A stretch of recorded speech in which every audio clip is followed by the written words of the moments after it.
shot. So here today, we're going to be talking about Colin Trevorrow and what he's saying about fandoms, and I think this applies more to Star Wars than it so much does Jurassic World. So earlier today, Neems, a guy by the name of Nima Neems, posted on Twitter, as one of Jurassic Park and Jurassic World's biggest fans, I support Mr. Trevorrow and trust him and Emily Carmichael to make Jurassic World 3 awesome. Those stupid articles saying we're petitioning to have him replaced are literal trash.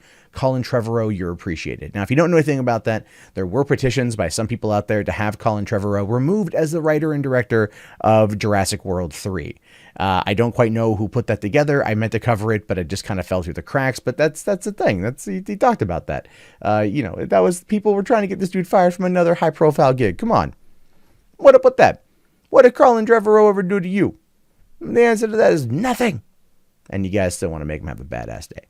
Now, he does say, he goes on to say, I hope Trevorrow sees this. And Trevorrow actually responds, right? Like the good dude that he is. And he says, I wouldn't take Screenrant too seriously. The website is designed to monetize the passion of fandom. The writers generate negative clickbait because they're paid to do it. I wouldn't blame the freelancers who make the content. They're just doing their job. Now, to me, what this ultimately says is this is both like not just so much a jab at Screenrant, which, let's be fair, they produce a lot of really crap content. They do. They clickbait like a mofo. And I understand in this day and age you have to do that. But he says here that the writers generate negative clickbait because that's what they're paid to do. And it's not just Screenrant that does it. It's like every movie site. And look, here's the thing. I'll be honest with you guys. If I'm talking about something that's negative about Star Wars, yeah, the title is going to be reflective of that. It's going to be reflective of being negative. I don't do it all the time because not everything is negative, but that is something that does get people in the door. And then, of course, the content usually is meant to be more of like it's negative, but maybe let's look at the positive side of things, at least on my end. Other people don't do that. And we're in this weird kind of space with that right now. And so I do think that he's talking about websites and not only that, but other people out there that are designed, that are monetizing a fandom. And let's be fair, there are a lot of people that do that for not only YouTube, but iTunes and Twitter and Facebook and Instagram. And there are many ways to make money off of a fandom. There are. And then he goes on to say here, fake controversy and toxicity in fandom makes the parent corporation money. So of course they'll stroke that fire. They are profiting off of your passion, which again is very true. For me, my highest grossing videos, both in views and monetary earnings, are Star Wars content because there's a passion there. I hope it's not just your passion. I don't want to siphon off your passion. I clearly have a passion for it myself, but there is that angle. And again, I'm just being legitimately honest with you guys.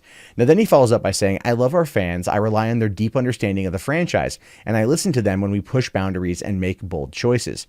They may not agree with every choice, but they do support us because they want kids around the world to have dinosaur movies too. When Jurassic fans hold our feet to the fire, it's not out of hatred.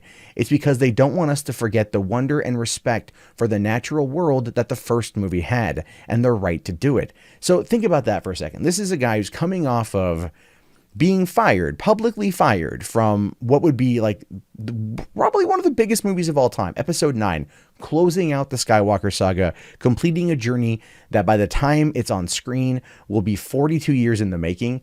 And that's a big thing.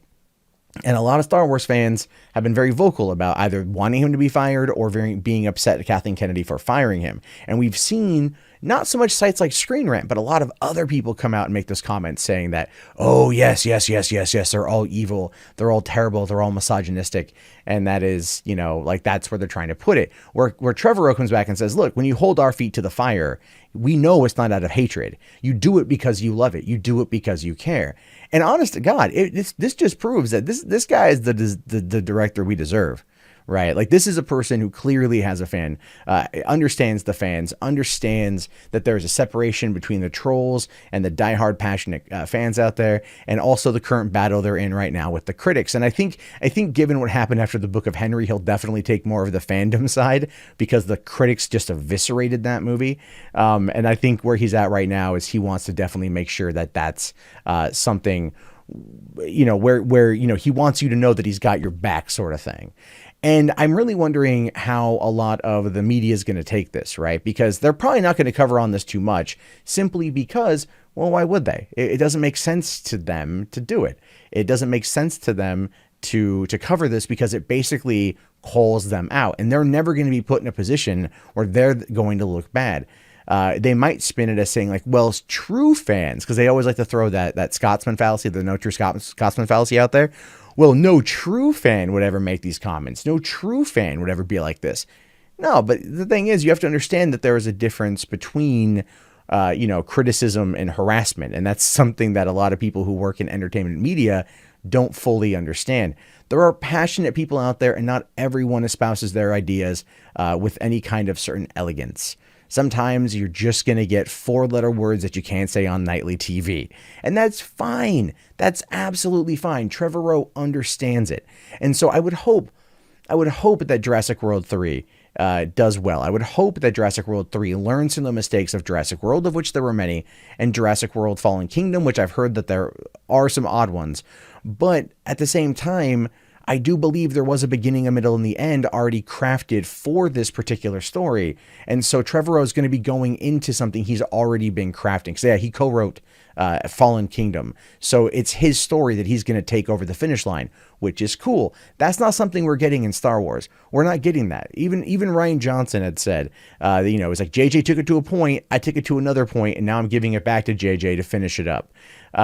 And that just shows you where Star Wars, the final trilogy, where that failed. And that shows you precisely that Colin Trevorrow understands the better concept of a trilogy. Now, one of the things I just kind of want to point out here is, and this is one of the reasons why I really wanted Trevorrow to do the third Star Wars movie in this trilogy, was because he is also a student of Spielberg, right? Both J.J. Abrams and Colin Trevorrow are both mentees of students, pupils, Padawans, if you will, of Steven Spielberg. And we've seen what Spielberg can do when he's a producer on, like, let's say Michael Bay's The First Transformers. That was a pretty decent film. Spielberg was involved. I don't think he was as involved down the road because, Michael Bay is very overbearing. But Trevorrow doesn't come across to me as that type of filmmaker that would get ahead of himself and get drunk on his own farts. Rian Johnson does. And so when we see that the two Padawans of Spielberg are coming into Star Wars, they were at least, we could have some hope, a better idea of what to expect. Whereas with this one, not so much, right? It's not so much going to be the same thing. So hopefully we'll be able to see a lot more from this, get a lot more from Fallen World, and we'll get some nice juicier nuggets out of Colin Trevorrow that reminds us that he always has the fans' best interest at heart, and hopefully he'll definitely keep making those kind of films.